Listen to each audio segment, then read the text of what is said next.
So we watched No Hard Feelings. I didn't watch it in theaters, I think, at the time. I don't remember what was going on, I just didn't watch it. And it didn't look that good. I'm kind of surprised how good it really is. It is actually pretty fun.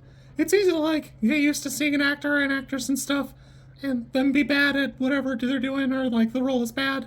Because for me, with Jennifer Lawrence, it's Mystique.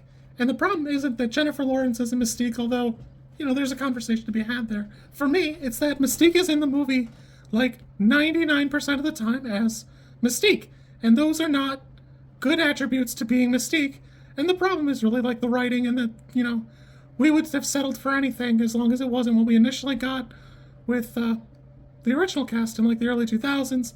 That's a different conversation. And, I'm part of the problem. I'm happy to tell you that I'm part of the problem. I shouldn't be. I should be ashamed of it, but it just is what it is at this point. Big shout out to the people who complain about the age gap.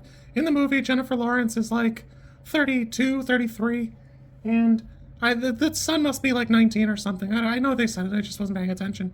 And people complain about that, which, I understand on paper. And amusingly, in the rebuttal everybody has in the trivia section, it's actually a little bit less than, the age gap between Matthew Broderick, who plays the dad, and the mom. But it's also less than the age gap in Silver Linings Playbook, which I guess I never, paid attention to or realized, and I guess I should have. That's a movie I'll review later on, but, I don't feel the need to go back to that movie often. Though I, quite enjoyed it. I just, it's not a comfort movie for me. This was pretty cute. I had a good time. It's a weird reverse Hallmark movie in a lot of ways. Jennifer Lawrence plays what's basically a townie, and they're just tolerating the people who come during the summer, which I empathize with, but I had a good time. It was a really fun time, and I quite enjoyed it. I'm surprised how much the ending kind of falls off a touch for me, because it does feel considerably like trying to have your cake and eat it, but not fully eating it. Selling the house, raising the taxes, and then, giving it to your friends or selling it to your friends, which it kind of seems like after you got the taxes messed up again, you fucked them over, but yeah, whatever, it's fine. It is what it is. Everybody seemed happy, so I guess it's not for me to say otherwise. It's honestly pretty good. I think Jennifer Lawrence is doing a great job. She really commits. That you can't say she's not doing the work, because she absolutely was doing the work. You can look in the trivia section for the exact thing I'm referring to.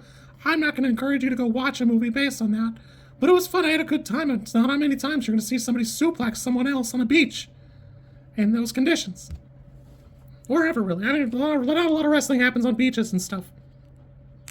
I am going to try and put something here, a trivia section, tidbit I found way at the end on IMDb, and hopefully it's right here, and my editing skills didn't fail me entirely, because I often don't know how to do it on this app, and, it is what it is.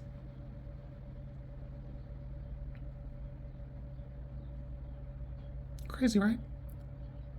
Anyways, this movie's a 6 out of 10. I actually thought it'd be a 4.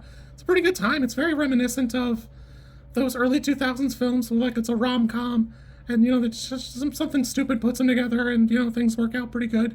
It actually handles the context pretty well. I thought that they got along good, and there's some element of, innocence maintained despite the subject matter and all that. I had a good time. Vince Vaughn does a really good interview on Hot Ones.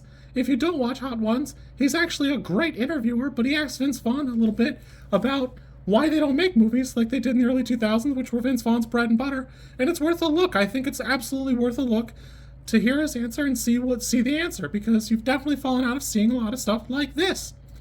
I had a good time. For a 6, it's pretty great. I enjoyed it. Like I said, I usually would avoid Jennifer Lawrence. I'm halfway through Red Sparrow, and it's not a her problem, it's a me problem. It was pretty good. I enjoyed this movie. I'm surprised how much I enjoyed it. And if you're looking for something like it, it's worth a watch. You get to have fun, be good. By the time I air this, I will have watched Thunderbolts, and we'll see if they bought the reviews or not. Be good. Call your mother. If you like this content, I'm supposed to ask you to like, comment, and subscribe. I think like is here, and comment is probably down there, and subscribe over there somewhere too, I think. I don't know how many times this snippet is gonna make it into a video. Everybody says you should do it this way, and I always thought it was just like an annoying thing other YouTubers did. And as you know, I am bad at editing, so if you like it, great, I'm happy for you. If you don't like it, I'm sorry.